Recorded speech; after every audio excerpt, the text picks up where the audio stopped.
Hi everyone, welcome back to our discussion on international political economy and development. Today's focus will be global governance and the role it plays in development. So we will be looking at three very important institutions: the International Monetary Fund, the World Bank, and the United Nations, and the role they play in development. So last time we met, we briefly talked about neoliberalism and agencies like the World Bank and how the aid that they give is usually attached with some conditions. But today we'll be delving into that a little bit more. Not necessarily the policies themselves, but the institution and the structure of the institution and how that influences the decisions that heads of state and prime ministers make. Yeah. So a little bit of history. First of all, these institutions came about post World War II. There was a consensus, a meeting rather, at Bretton Woods. I believe this was in the US. And they met up and decided that there should be an institution to manage global finance, the monetary flows. There should be an institution to look at reconstruction and development. And there would be an institution for global peace and maintaining peace and negotiations and stuff like that, right? And this is how we came up with the International Monetary Fund, which manages capital flows, the World Bank, which is for development, and United Nations. However, by the 1950s and 60s, when a lot of developing nations started to critique the underdevelopment that they were experiencing and the policies that the World Bank wanted to push, the World Bank didn't have as much influence as it did then as it has now. But due to the third world debt crisis, a lot of these countries were forced to adopt the neoliberal agenda that became known as the Washington Consensus. They were forced to adopt these policies and conditionalities because they were defaulting on their loans and their investments. So they had to adopt the approaches that these institutions were asking them to adopt in order to be in receipt of aid or money to finance their developmental projects. And it's a bit unfair. They felt it was a bit unfair because these conditionalities, as they became known as, they affected some sectors of the population more than others, right? So the structural adjustment policies that came about with the World Bank and the IMF, women and particularly vulnerable parts of the population were adversely affected because you cut social spending, you cut social welfare. They would tell you to lessen public expenditure by cutting your public service, so lots of people would be losing their jobs. A case in point would be the effect of structural adjustment policies in Southern Africa.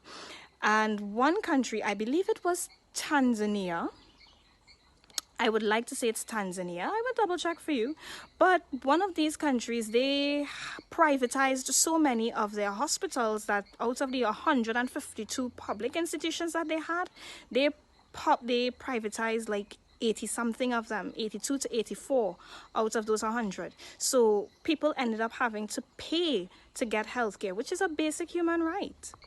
So let's look at the structure of these organizations.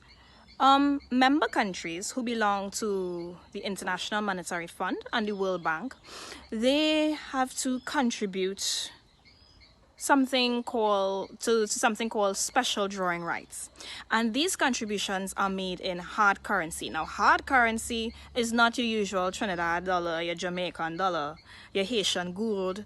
No, the hard currency is the international tradable currencies. So these contributions have to be made in either pound sterling or euros, Canadian dollar, Japanese yen, US. All right, these are the hard currencies. I believe there's another one that I'm missing, but I can't recall it at this point in time. But you contribute to special drawing rights using these hard currencies, and this is what makes you eligible for voting on certain decisions, particularly when it comes to the election of possibly the manager of the fund or the director of the World Bank, right? And also, something to note, the director of the World Bank is usually American, and the head of the IMF is usually European, right? But we'll get back to that in a little bit later. So essentially, if your voting is based on how much you contribute to your special drawing rights, it often means that those persons, or those, well, I shouldn't say those persons, but those states that contribute more or have more money to contribute to their special drawing rights, they have their votes have more weight. And a lot of developing nations find this to be unfair because they don't earn money in these hard currencies. They have their own currencies, but their currency is essentially tied to the US dollar or the euro or another one of these hard currencies, and it makes it very difficult for them to be as influential in decision making within these organizations that prescribe a lot of macroeconomic policy that ends up affecting the local domestic politics of these nations, right? So it's very, very unfair for developing nations sometimes when it is they have to vote. Also, there have been accusations that when it comes to the elections of persons, of the directors on the executive branch of these organizations, the developing world does not necessarily feel represented because it's usually someone from, as I said, usually someone who is European leads the IMF, or someone who is American leads the World Bank. And developing nations don't necessarily feel represented in this regard. Oftentimes, too, smaller states or small island developing states like mine, we might have to go under one of the BRICS nations who has more say. So when it comes to, I believe, Latin America and the Caribbean, we fall under the purview of the Brazilian. I think there's a Brazilian person representing small island developing states, and they lobby and bring our issues to the executive or the managing sector of the board. And this doesn't necessarily allow for states to have much of a say in these organizations.